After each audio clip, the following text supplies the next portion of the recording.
issues with the network, it appears. Okay. We will try the best.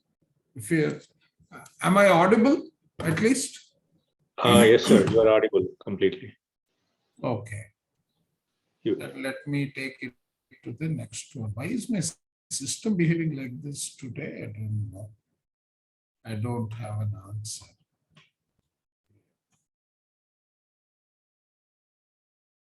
It is so slow. I've never seen my system behave like this.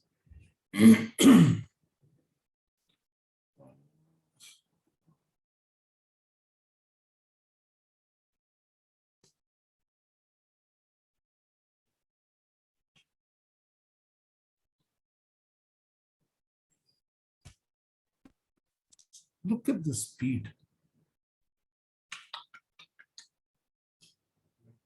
Going to share my screen, Chandra sir.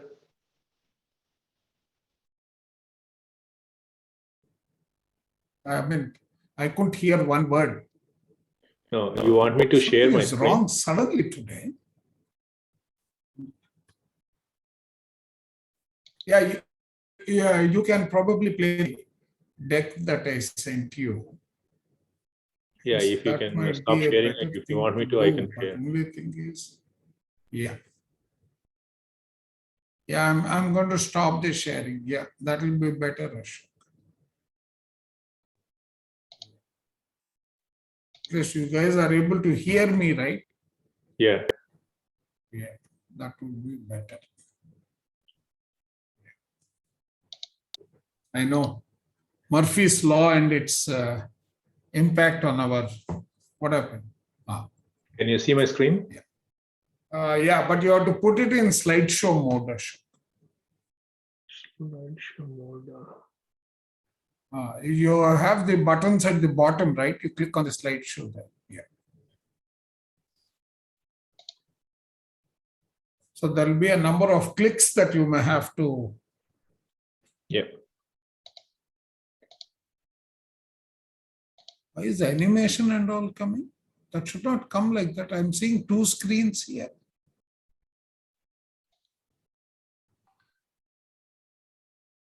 What system are you on?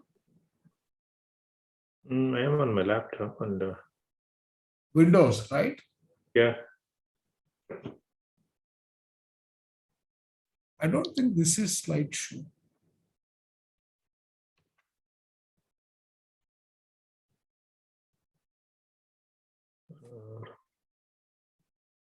Can you give me control for?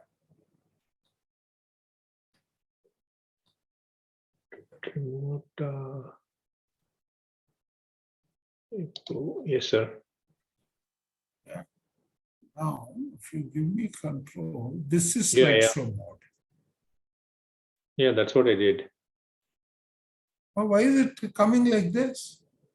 I don't know. Are there two displays you're connected to? Let me check. No. I think so. It says that. Duplicate slide on the other. That means you're on two systems.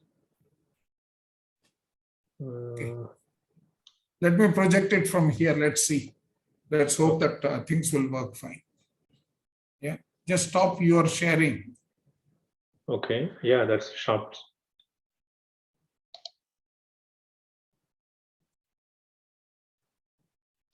Let me see.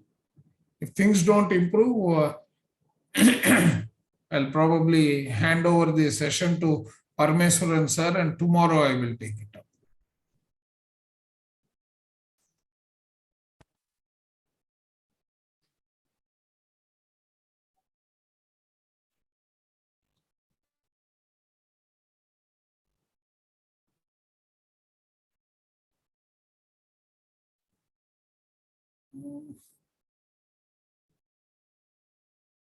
Yeah.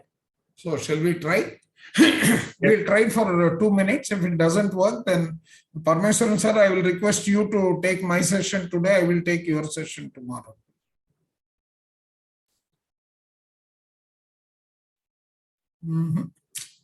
No, sure.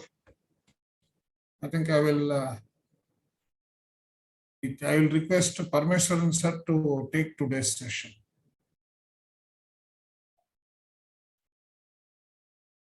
Yeah, Anita?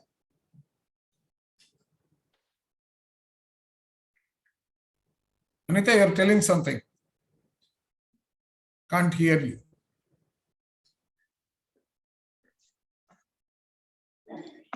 Anitaji, you need to unmute. Yeah. Sir, when you start this presentation, there is a book mode down to the right side. You don't have to go to the slideshow. Now, if you don't go to a slideshow, the animation will not work, Anita. Try book mode, read mode, no, sir? Read See mode the is animation. not going, no, animation will not work in read mode. Sometimes when we start sharing, there is a basic sharing and there is advanced sharing. So if you go into advanced sharing, you have these options of notes and all. So go for basic sharing. No, let me try one more On time top. and see.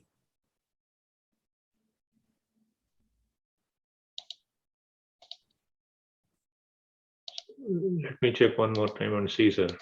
Yeah. If it works, then fine. Yes, this is what is going on. Yeah.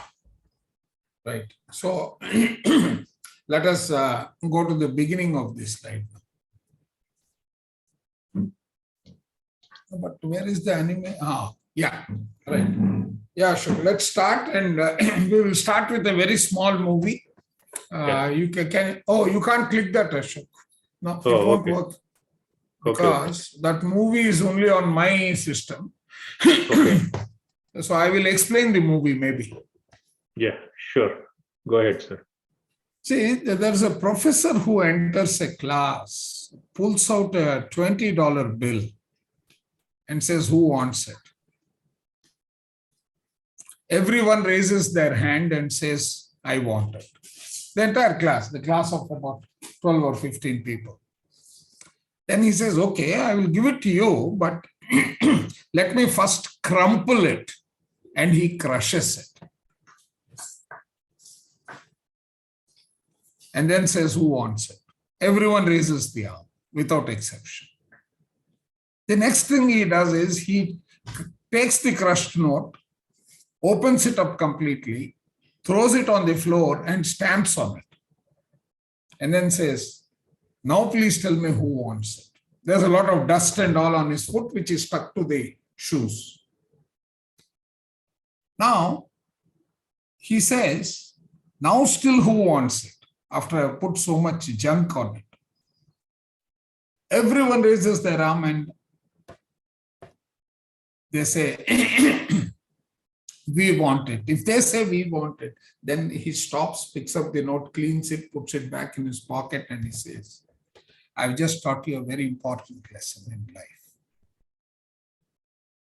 In spite of putting this note through all the dust, junk, everything, please note, it still has its value. That's why everyone wants it." In the same manner, as we grow, we build our life, and there is an intrinsic value which we tend to ignore under the cloud of various challenges that we face.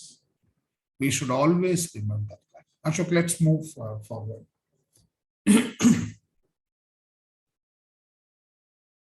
Yeah. So basically, last time I had spoken about a sort of a framework which was designed by Maslow, but it is very relevant to our life. Our life, its requirement. Its requirement actually is segregated into three categories. Fundamentally two. One that is survival oriented, one is creation oriented. So when does survival end? When we don't feel threatened in the basic necessities and our psychological needs. That is, we want to be well fed, well taken care of. We want to have all safeties. We want to have a sort of a relationship with so many people. And then we also need a sort of a recognition. That is our self-esteem. So as we move forward and we evolve through our various stages, we get to a stage where we get to a stage where we have done about 40 to 50% of our life. We have come to a recognition of the fact that our life is right.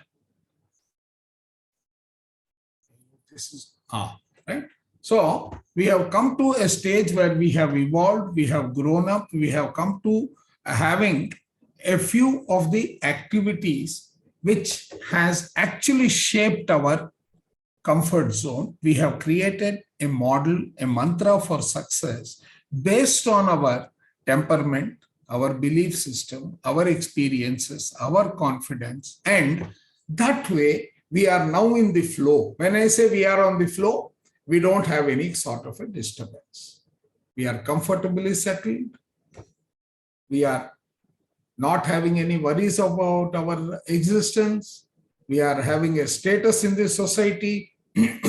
So all this put together in life, we would have defined a sort of a mantra, a success model for us. Then suddenly what happens is a tsunami hits us. Here, let me take an example from my life. I was working in the UK. I was in a very, very senior position in an MNC. And for some reason, I wanted to become an entrepreneur. I joined hands with a couple of people and we were doing very well. We were doing so well that when we were pitted against a company like Capgemini, we won the contract from them. And the big guy in that company, the customer said, "Hey, Chandra, you guys have done so great. I've decided to cancel the contract, even with IBM, and we want to give it to you. By Friday, please ensure that we have 250 people." So I had come to a stage where my esteem had simply skyrocketed. My confidence levels had skyrocketed. And then the reality hit me. We were 13 people. Even if I try very hard, at best I could become 15 by the weekend. We were talking on a Monday. By Friday, he wanted 250 people. That's when I told him, "Sir, I'm very small." And the contract went elsewhere. Then started my troubles. Contract went elsewhere. The client started losing confidence because he didn't get what he wanted, and so on and so forth. And my life from the flow became completely a disturbed entity. When I say a disturbed entity, really a disturbed entity, and my life had nothing but problems.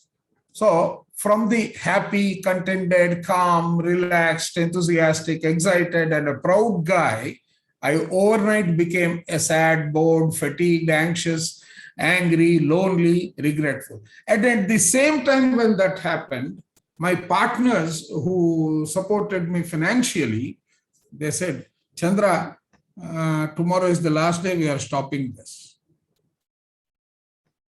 Just think what would have happened to an individual. A tsunami of that nature, which completely pulled the earth from his state of existence. I had to pack everything overnight, come back to India. There were multiple things that caused that to happen. I could have always searched a job, but my children didn't want it there, and they had their ambitions to meet. And I, as the provider, I was in a confused state of mind. Do I go with the children or someone else? That's what I mean by a tsunami hitting us. Our flow becomes entirely broken. And that is when the value of what we have learned, our confidence, all these things, they get so badly shaken, right? So our life, sorry. Yeah. So my life from overnight shifted to a life that was living in the cloud of anger, fear, sadness, all the related secondary emotions killing me. And then we get into a life that I should have had this sanity, or we should have this sanity when we are hit by a tsunami to see whether we can let the hardships pass through us. Right? As we let the hardships pass through us, we will be able to take conscious decisions in life, which means we should be able to maintain our balance. And if we are not able to relate to that, then we are completely sunk under our instinctive behavior, worry, anxiety. What am I going to do? Can I feed 3 mouths in addition to mine from tomorrow onwards? Maybe I have some saving that could last me a year. After that, what happens? Not thinking that in 1 year, with my confidence, with my reputation, with my knowledge, I can do so many things. Instead of we thinking in that angle, we end up thinking, my God, now my life is over. I am only getting dictated by only 2 things. My wisdom, my rationality is completely displaced. I have shut this off. I am living in emotion. I am living in fear, and every single thing. Someone knocks at the door and says, sir, you are not yet paid this installment. Oh my God, now what am I going to do? So we get completely clouded by a reaction, the corresponding behavior, the corresponding thought, the emotion. Now we fall into this loop. When we fall into this loop, we are completely under the guise of our emotions and our feelings. Now, if that is the case, right, is there any message that the emotions and feelings, because emotions and feelings are always talking to us. They are not some third party. They are well within us, and they give us certain inputs, which if we are able to maintain our equilibrium, then if we are able to maintain our equilibrium, we will be able to do fantastic work. Now comes the scenario. What is feeling? Feeling is something that tells us about our state of affairs. It tells us that it is more like a barometer. It tells us how our inner feelings are.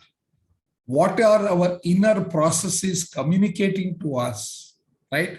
How we are evaluating the world and responding to that, right? So, in other words, feelings tell us more about how we are living.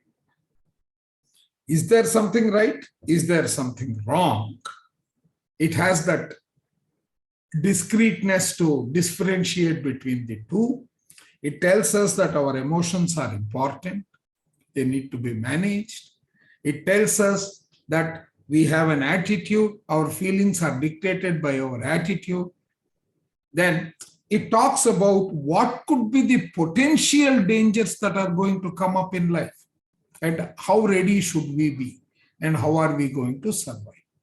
On the other hand, emotions are more like they are the triggers. For every single action that we take, they are the triggers. We need to learn how to cope with them. They communicate throughout our body. It is not just at a thought level. That is only the starting point. And it is actually a tip of the iceberg. That goes deep within us. They communicate, they trigger, they disturb, they go through the entire, every single component in the body, the smallest to the largest. And we already saw in the earlier sessions and even in the Soul's session yesterday, there is a sequence of events starting with one thought that gathers mass and then gathers energy and creates a lot of challenges. So what does emotion tell us? They tell us about our likes and dislikes. They highlight our perception about an action which is good or bad. They tell us about the image that we are carrying outside matters, not the inside. They are more oriented towards outside, right? And as examples, we can also talk about happiness. If happiness is talking about a feeling, then joy becomes the corresponding emotion associated with it. If I am worried, the feeling inside, what causes inside the body is fear, and so on and so forth. While we are projecting something outside, we are covering up. We are damaging the energy. Motion is equal to emotion. That means energy in motion. Now, interestingly, let us for a moment recall what we have as the Newton's laws of motion. And you may be wondering, is there a relationship between this and our life? There is a phenomenal relationship. See, Newton's first law, we all know that if an object is in equilibrium, then based on the force of exertion, unbalanced force that they call, whatever is the force that is acting on it, based on the power of that force, there is a movement that takes place. When I say movement, there is a displacement. Second law says that based on the strength of the force that is applied, there is an acceleration, the rate at which you start moving. Then the third law states that for every action, there is an equal and opposite reaction. Why is this important? Because emotion is nothing but energy in motion. We will try to see the relationship between these three laws: law of inertia, law of force, and the law of reaction. Whether there is a corresponding equation that can get created for our emotional impact on our body. Yeah. So just like there are three laws of motion, I am calling it three laws of emotion. This is an article that came in the Forbes magazine, beautiful article. And it talks about gravity. See, in our Newton's law, one of the first and most important thing is about the force of gravity, the 9.8 meters per second or whatever is that equation. Right? So if that is the gravity, what is the gravity when it comes to emotions that pulls us down? From a human life perspective, what pulls us down is the power of the emotion that we are carrying, the baggage of emotion that we are carrying, the weight of the emotion that we are carrying. That is what actually pulls us down, right? So the baggage of emotion is equal to a form of gravity.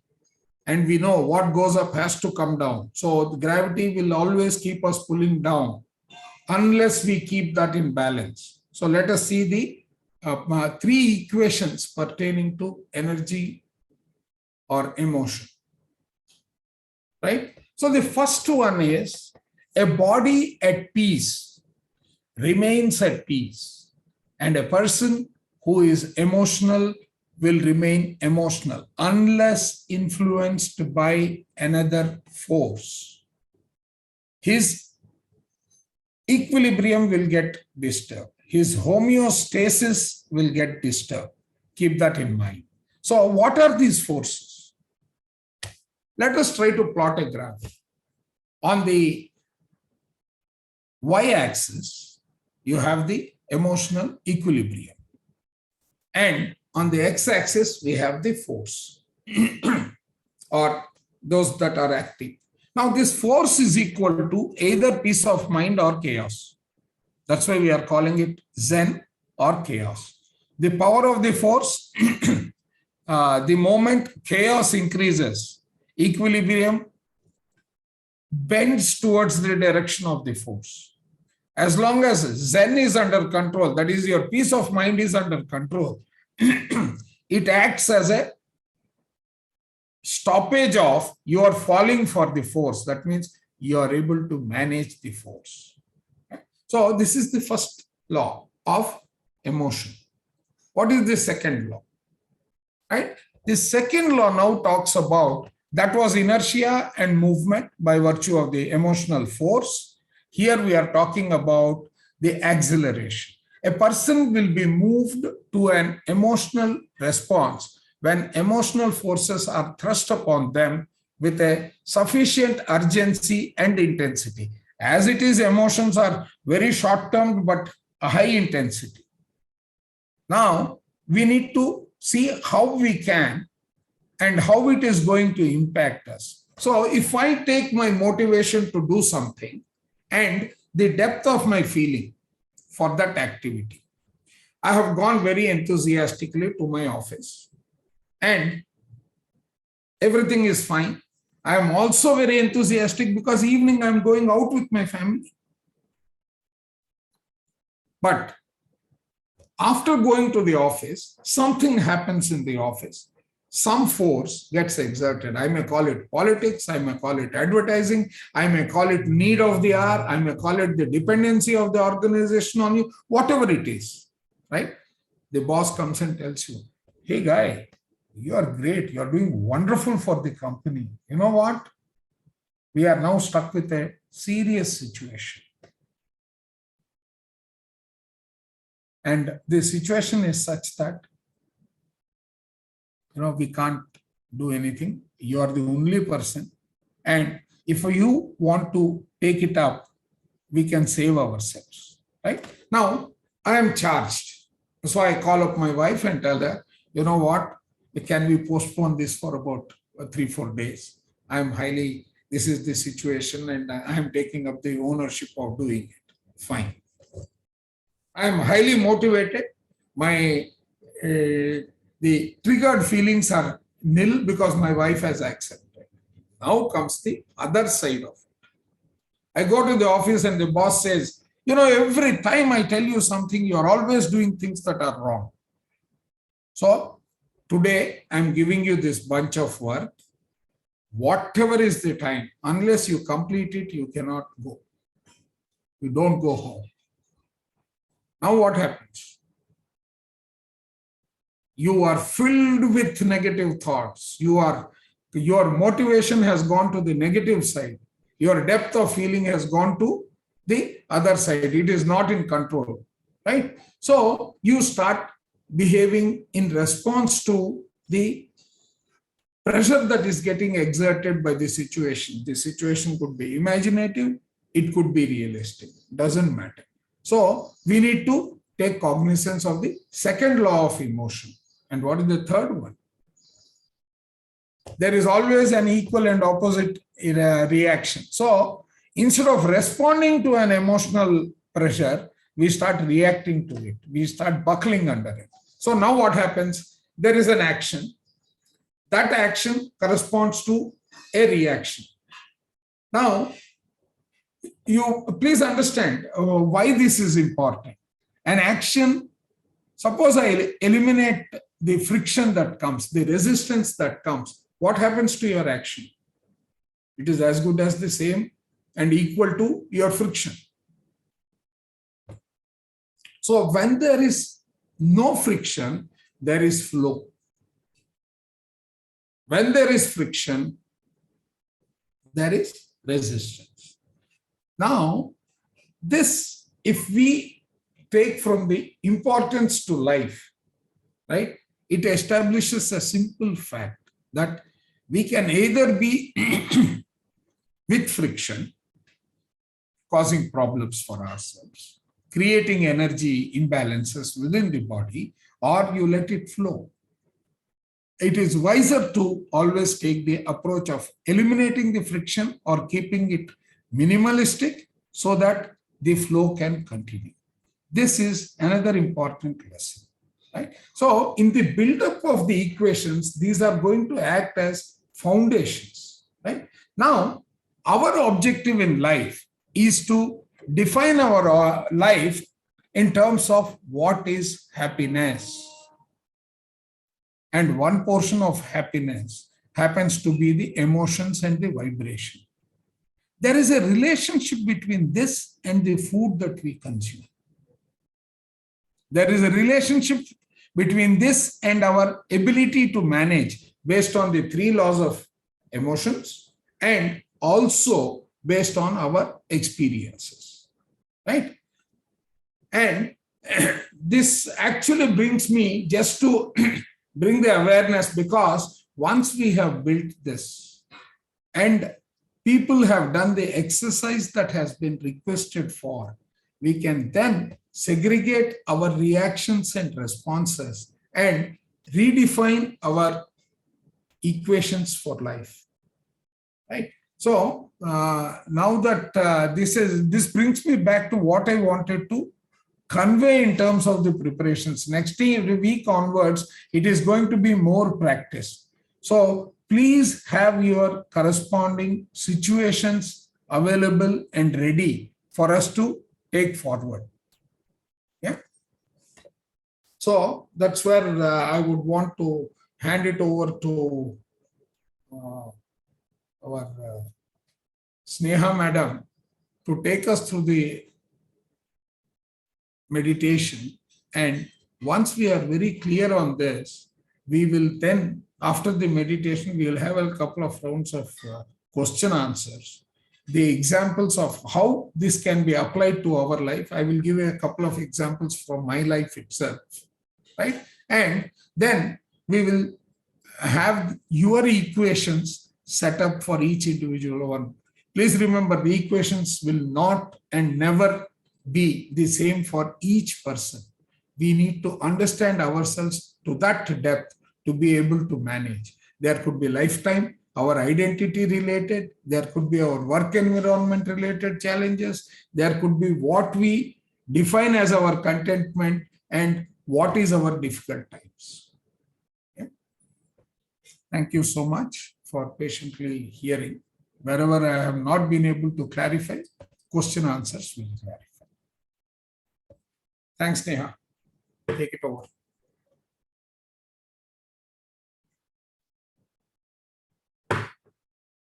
Ashok, we can stop this sharing.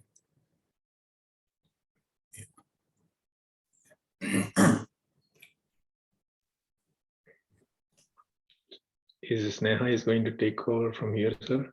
Yeah, the meditation will be taken by Sneha. And after Sneha completes, maybe we will have about 15-20 minutes. And that will be the time when we will do the question answers. So Sneha joined. Yeah, she's there. She is ready. She needs to probably have the control. Yeah, So she okay. can unmute and things.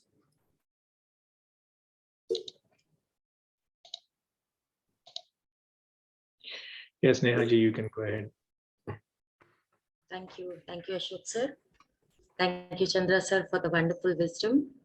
And Namaste, masters. Welcome to our meditation session for today. Let's prepare ourselves to imbibe all the wisdom and learning that we have attained today from Chandra sir. Find yourself a comfortable place and relax. For our masters who are joining us for the very first time, please follow the instructions and you'll be able to get into deep meditative states. So masters, today we learned about the 3 laws of emotions. The law of emotional inertia, which states that a body at peace remains at peace and a person who is emotional will remain emotional unless influenced by another force. So putting simply it into words, if you are awake, you are being emotionally influenced by many factors at once. Once an empty mind, only an empty mind is a peaceful mind. The second law of emotion states that a person will be moved to an emotional response when emotional forces are thrust upon them with significant urgency and intensity. To apply this law, remember, if you want to change the way someone else thinks or acts, uses emotions, not logic, to move them. The third and the final law of emotion, the law of emotional reactions. For every emotion, there is an equal and opposite reaction. When we encounter emotions, we are confused. We should try to figure out what triggered them.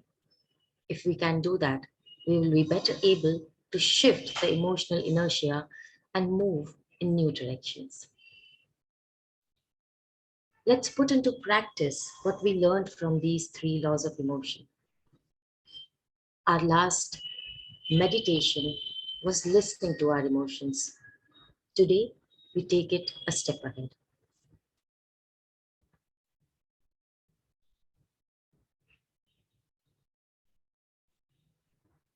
There will be a beautiful soft music playing in the background for you to have a reminder that you need not get caught away in your feelings and emotions.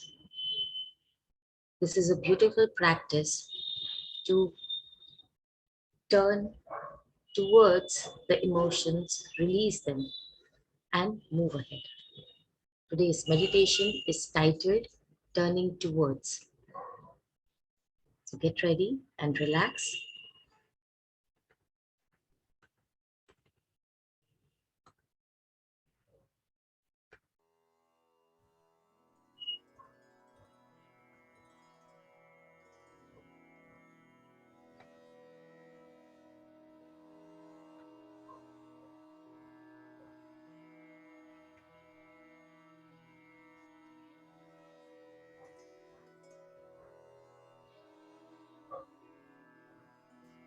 My dear friends and masters,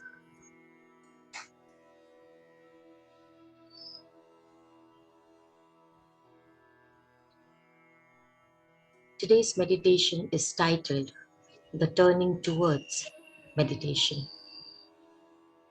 Turning towards a new you.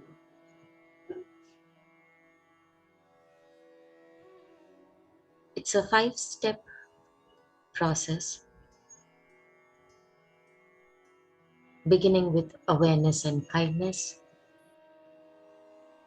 Thereafter, turning towards the difficult and softening and allowing them to pass, followed by seeking the pleasant, the good things. And thereafter, broadening your awareness. And finally, opening towards the possibility of responding rather than reacting.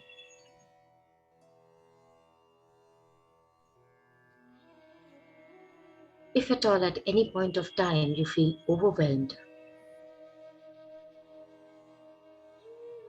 do not come out of your meditation. Just turn your awareness and your attention to the normal breathing process.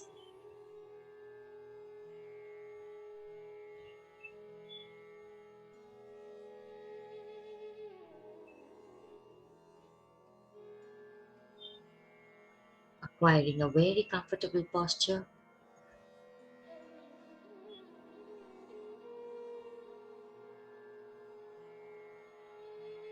You may find yourself seated on the floor or on the chair with your legs crossed.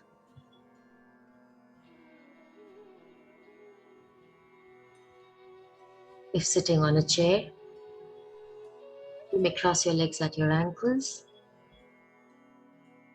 keeping your back straight and supported.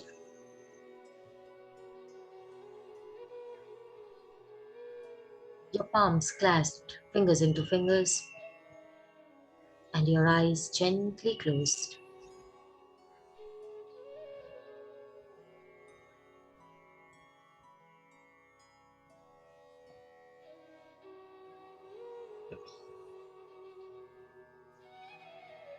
Noticing the support that you are receiving from where you are sitting.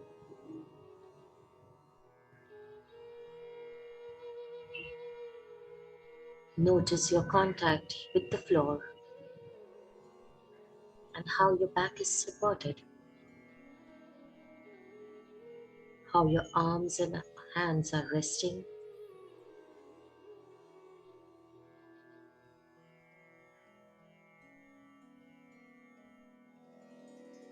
Allow your weight to sink down through all the points of contact, and wherever possible, letting any tension drain down into the support and beyond.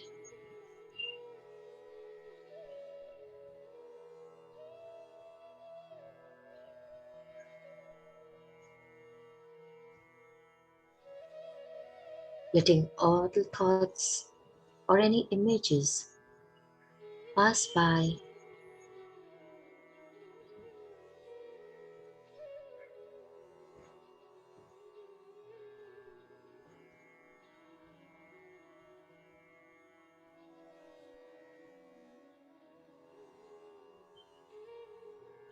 All you are left is just a feeling of being supported by whatever it is beneath you.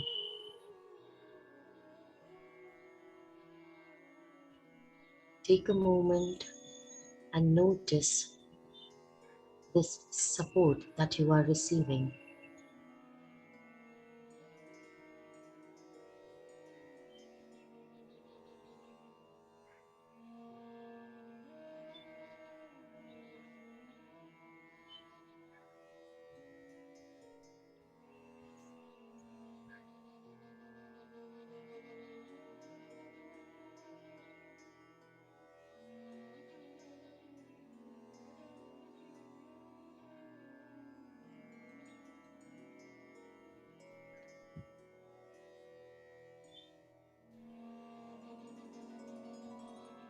And whenever you feel ready, start observing your breath.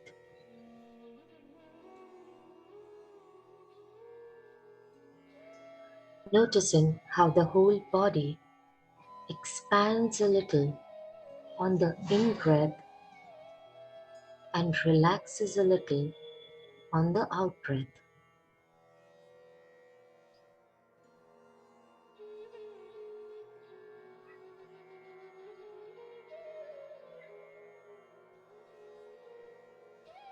Just let your breath be your breath, knowing you are breathing just fine.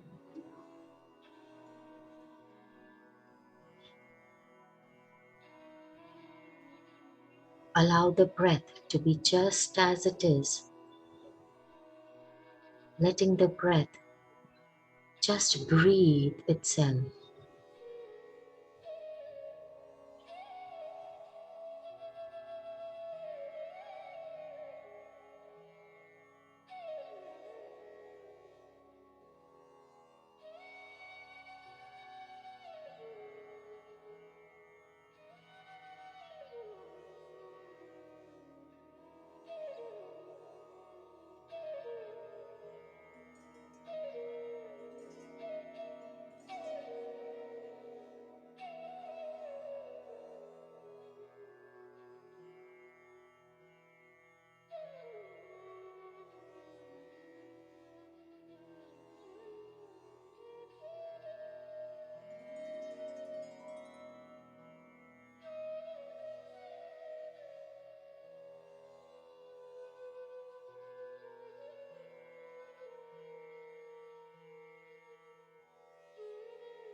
Now, in a moment, we will turn our attention to something that is troubling us. something that's not the way we want it to be. It could be a physical condition, a health problem, a relationship issue, a misunderstanding or a setback. Or it could just be something like an inconsiderate neighbor or coworker, or something that we don't like about ourselves.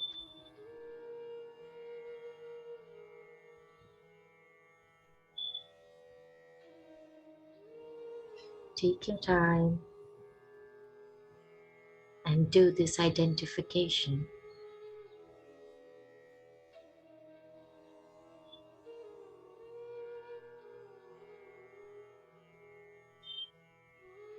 There's no wrong choice. Whatever you choose is going to be right for this process.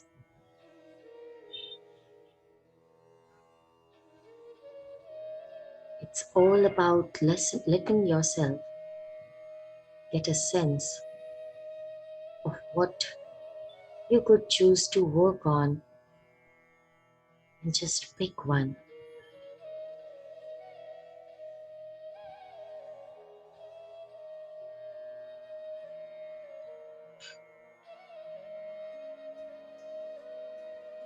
Take a moment and identify this particular trouble of yours.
Once you have found a situation or an issue,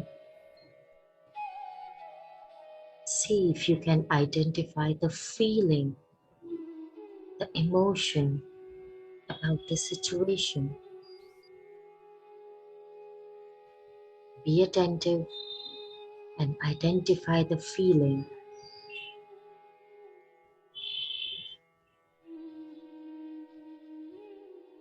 Is there anger or fear?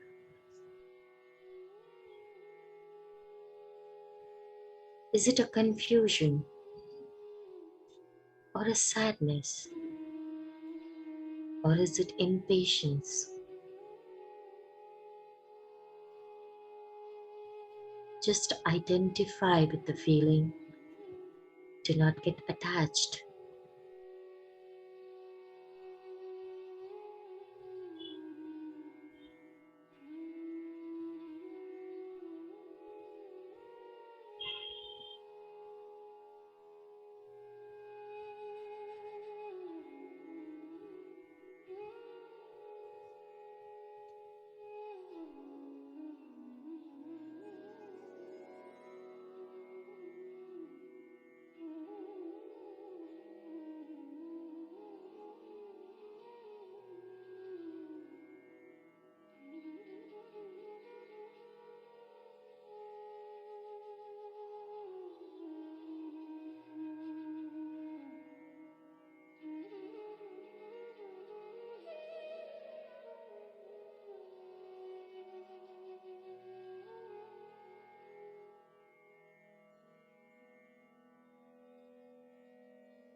with difficult emotions or sensation.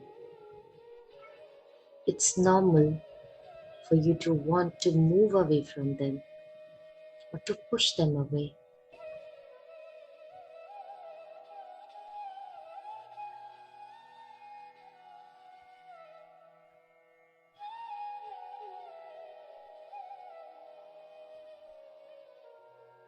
Without trying to soft these emotions directly, see if you can soften your reaction towards them.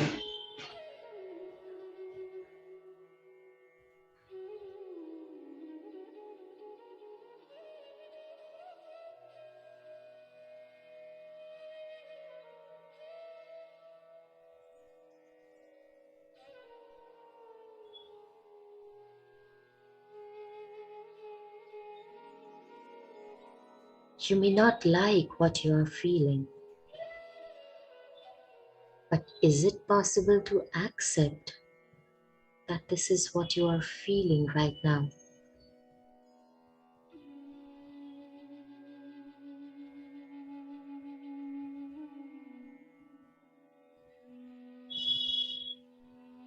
See if you can give yourself permission to actually feel this emotion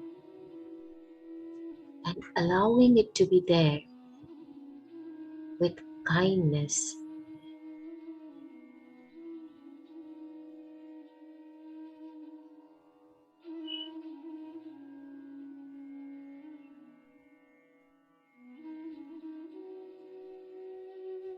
Remember, Masters, accepting something in present does not necessarily mean that you like it.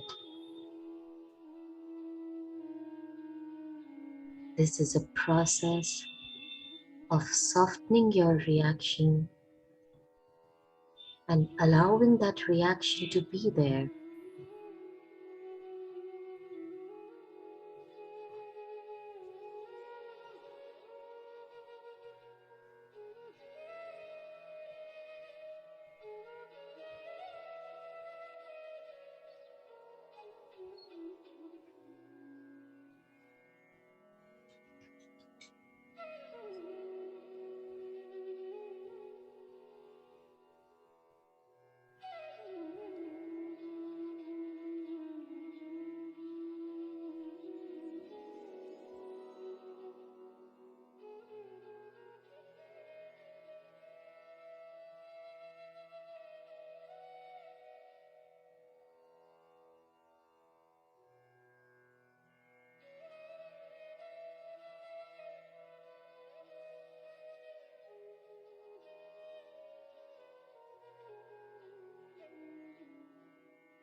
Without trying to push the difficult issue away, take a moment and find somewhere in your life where things are generally okay, where things are good, where there is something or someone you are grateful for.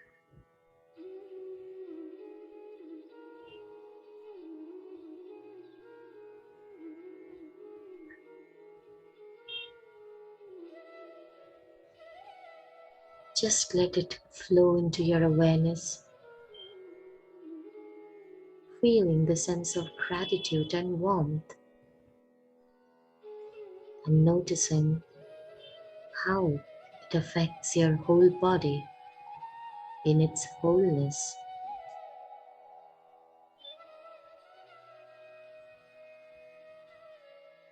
Let yourself spend some time here in this gratefulness.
And now, my dear friends and masters,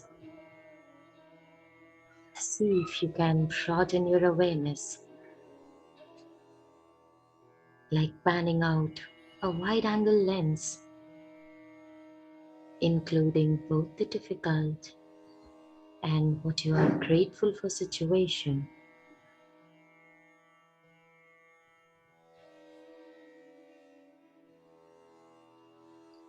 Broaden your awareness so wide that there's enough space and room for them, without pushing away the difficult or clinging to the pleasant.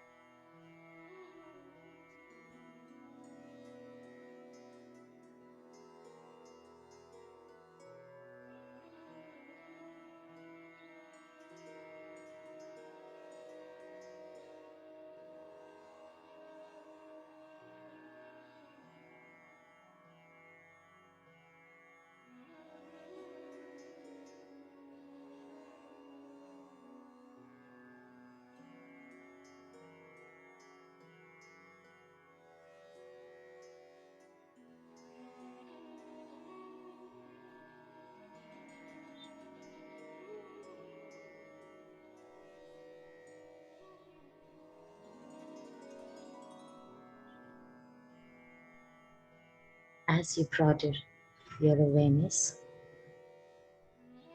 there is a sense of freedom, a sense of space, a capacity for change and movement.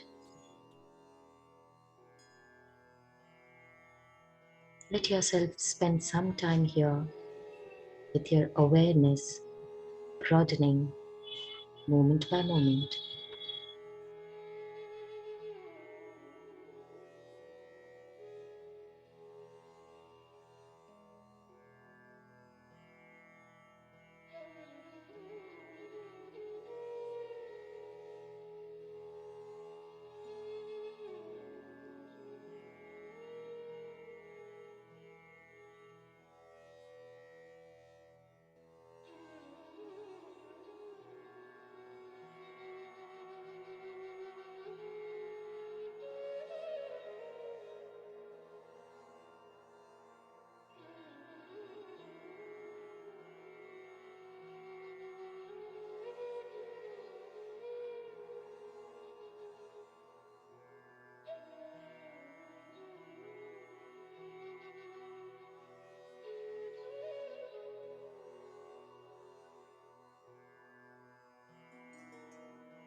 My dear friends and masters, see if you can bring gentleness and kindness to whatever it is that you are feeling right now. Holding yourself with compassion and understanding, allow every discomfort or unease to be soothed by the rhythm of the breath again and again and again.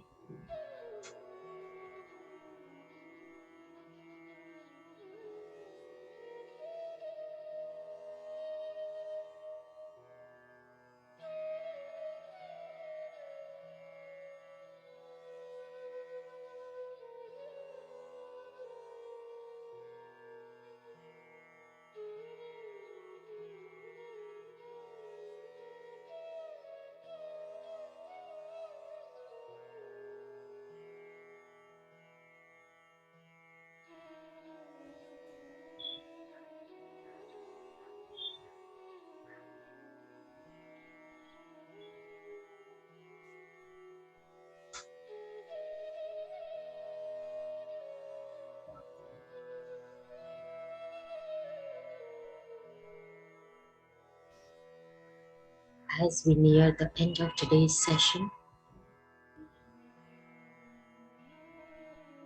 if you wish to stay in this moment a little longer,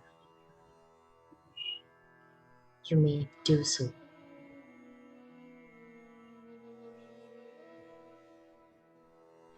Or else, if you feel ready, slowly draw your attention to your physical form.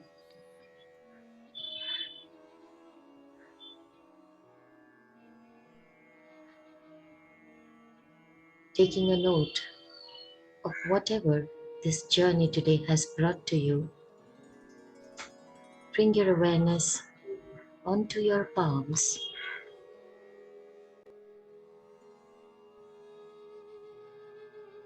Rub your palms together and gently place them over your eyes.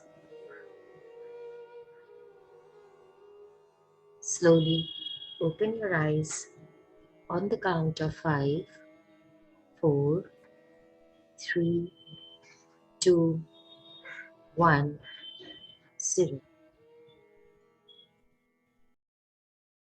You may now release your palms and welcome back.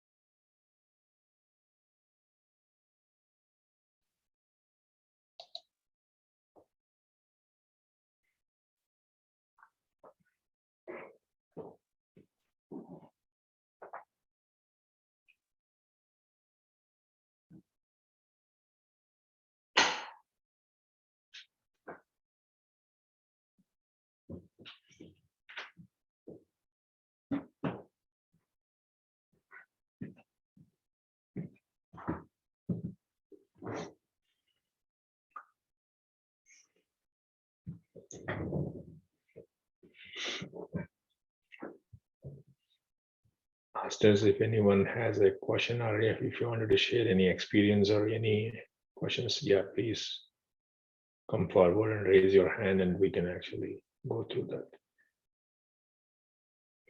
Snehaji, thank you very much for the beautiful meditation. Thank you, sir.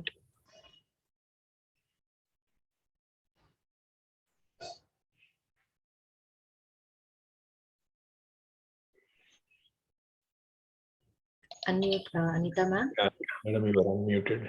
Yeah. Sir, thank you, sir. You presented it so easy and well mannered, understood it very nicely. But only the maybe last part I missed it. MHZ you had said related to emotions. So can you just explain that? What is that MHZ? MHz is megahertz frequency. So the See, foods by can change the- our emotions, is it? yes. Foods also have a bearing on what we are taking in. And they also, everything in this universe vibrates. Don't overlook that. Yeah. For example, let us say I take too much salt. What am I doing to my body? Right? For everything, there is a balance that we have to maintain. They have got a fundamental frequency of vibration and then the harmonics that go with it. Yeah. And sir, one more thing. When a person is not in spiritual path and he gets into the whirlpool of emotions, so what is the way out other than the meditation? Like, even though we See, distract don't get into ourselves. meditation, fine. I got it, Anita. Yeah. Right. See, earlier when we were talking, we said that there is a maintenance. I mean, there is a reaction, there is a friction, or there is acceptance. Right? Yes. So, when you are resisting something, what are you doing? You're not accepting it. We are not. Right? So, when you are thinking from that perspective, right? Are you manipulating the energies inside your body? Yes. Right? So either you accept, when you are not when you are accepting it, what are you doing? You are becoming an observer to that. You are just letting it go. Yes. No, it just passes through. Because we also say, forget meditation.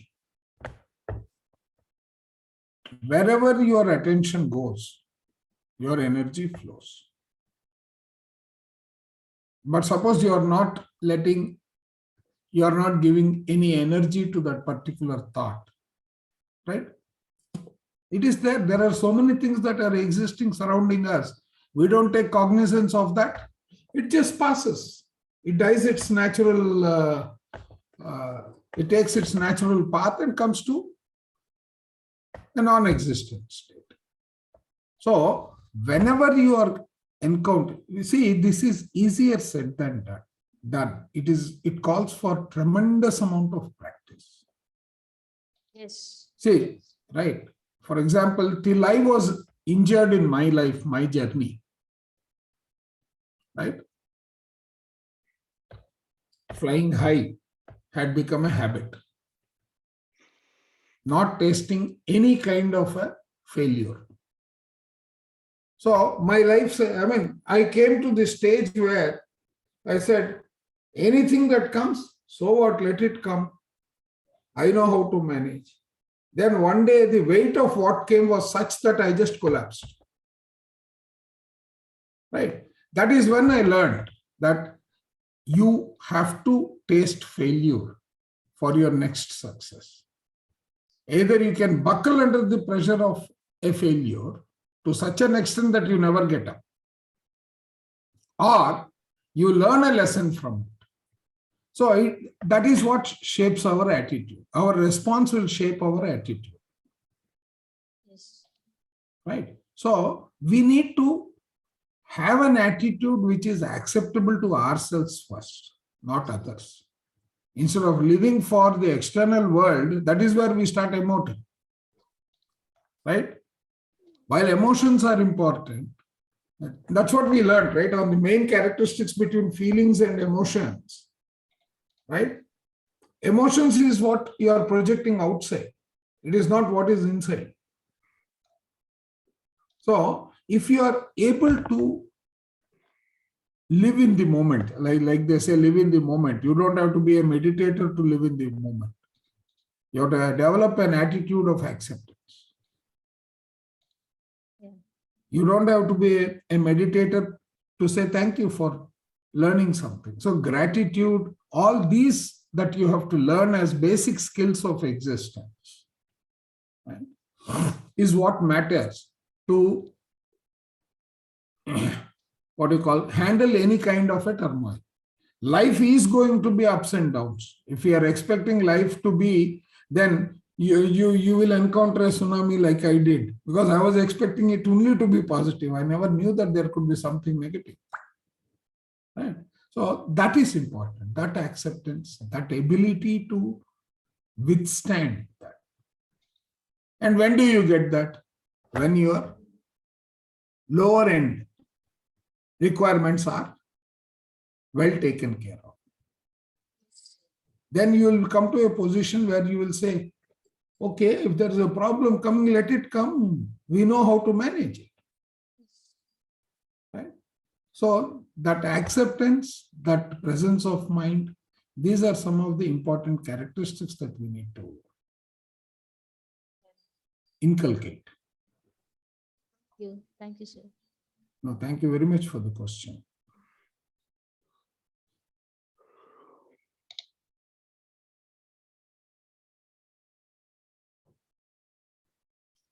Yes, Harry. Thank you, Chandra sir. It was very wonderful way of explaining this difficult topic that you just showed up there. I want to just add one thing, what you just said a couple moments back. First, thank you for sharing, your journey as well. I think it's every person's journey where they do face some kind of hardships, and then they realize how their thought process was not optimal. So they learned from this, and then they try to kind of do better in future. So I think it's everyone's life. The point I wanted to make, when I think Anjali ji asked the question, I personally think, looking at myself, that when we have a knowledge uh, over the past few months, listening to all the great masters, even though I was not meditating, that knowledge, grasping it, just dedicating some time to listen to you guys, and then that itself kind of somehow forced me to start doing meditation as well. Be consistent. I always try to do meditation, but be consistent with that. The reason being, when you know that there are these chakras and most of our energy stays in the bottom three, then if we have that information, then we know how to get to the fourth, to the fifth, the sixth, and then meditation is one of the great tools to get there. So even though a person is not meditating, but if he or she is grasping knowledge by participating in these kind of discussions or listening to these kind of disclosures, I think discourses, that itself kind of somehow is a great help in eventually pushing the person to start meditating as well. Because, if a person understands the concept, I'm pretty sure the person would kind of take steps towards it too. Yeah. Thanks, Harry. That's a wonderful way of putting it. I have only one comment. People are looking at the word meditation as a verb. It is not. It is a noun. It is like a name, place, animal thing. Right? Right. It is just a word. Meditation is just focusing. When we watch a movie, we are focusing. We are meditating on the movie. Yeah, that is what is important. When it comes to meditation, please don't take it as a verb that you have to sit cross-legged, fingers into fingers and all that. When you sit like that, that is anapanasati, right? Another form of meditation. So that is my only word of caution, I would say. Right. I have a different question, Chandra sir, just because we have one more minute. This came to my mind. Where I live, we have, in summer, a lot of scorpions come. And I have two little kids in the house. Until last year, every summer we spray for 4 or 5 months. Those tiny scorpions, they do not come inside the house. It's very common in the southwestern part of the United States. But now I think, is it okay to spray and kill all those tiny insects all around our house to make sure that, we protect our family? Or is it or is it something that can be controlled in some different way that I need to look into? What's your opinion on it? My personal opinion, I let mosquitoes bite me. Okay. Now, the only thing, the only thing I do is before going to bed, I say, hey, I'm not troubling you. You need food, take the food, but don't trouble me beyond what you have to. Right? So it's a way of communicating. I know there are people who play with scorpions. Right? So it is the fear in us. If we identify, for example, the way we do things, we have lizards in the house. Whenever my cousins, my granddaughter, and all these people, they come to India, right? They are literally scared. So it's a question of how are we going to invite trouble by thinking about them, or are we going to let them pass? If you obstruct it, it will come. Why is it coming? You need to get into the depth of it. At least I think like that at this age. Maybe at a younger age, I would have thought differently. Right? Right. But if there is a better way of managing it without hurting them, that would be the best. Okay. Okay. Thank you, Chandra, sir.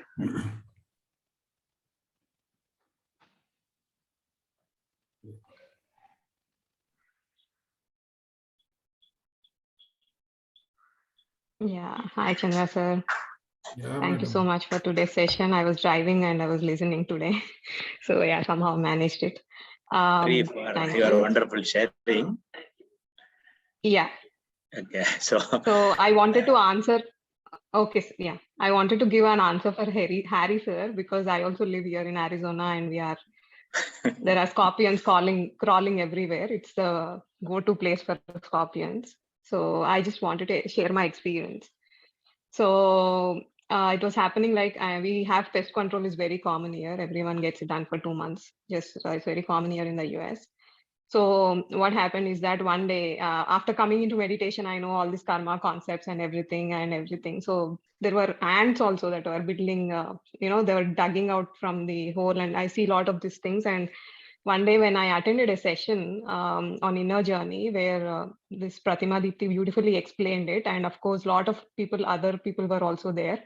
She explained that when a bee was around her and it was disturbing her when she was meditating outside, she tried to close her eyes and try to connect with the bee, saying that, please don't, in a context like, don't disturb me in that session, or why don't you land on my finger or something. She wanted to test it, and that happened.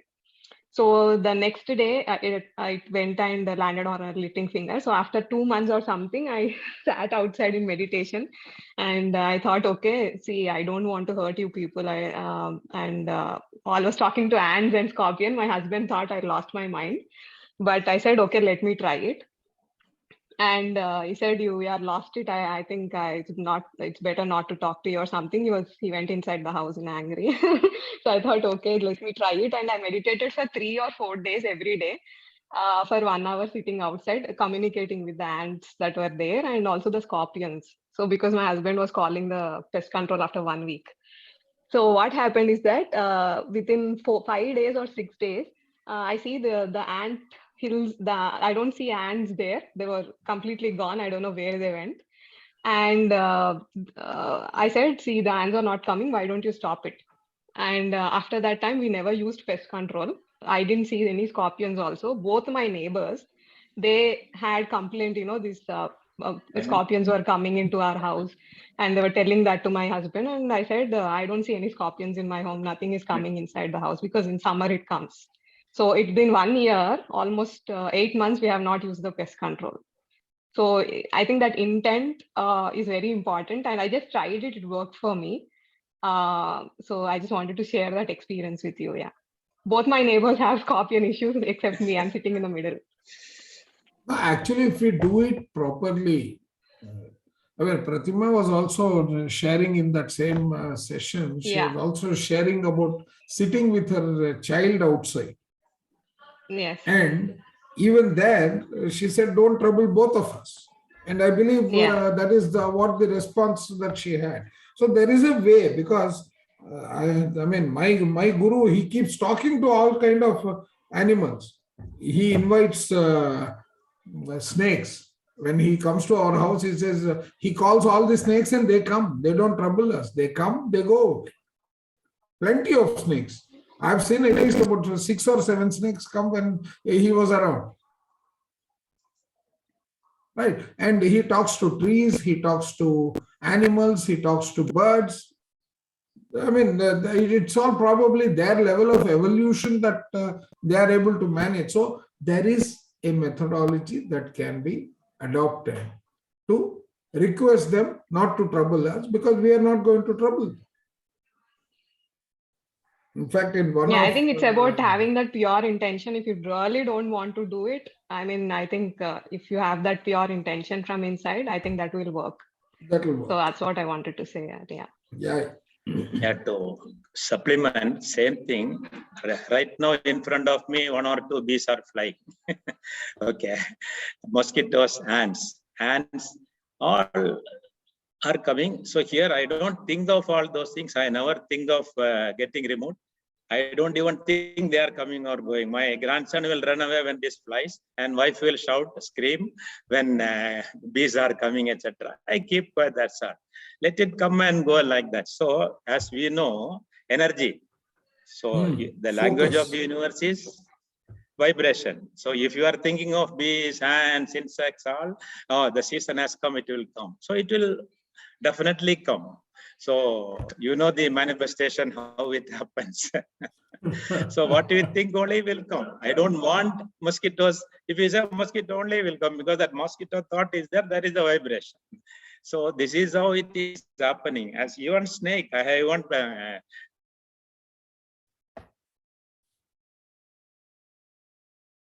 Sir, we lost you.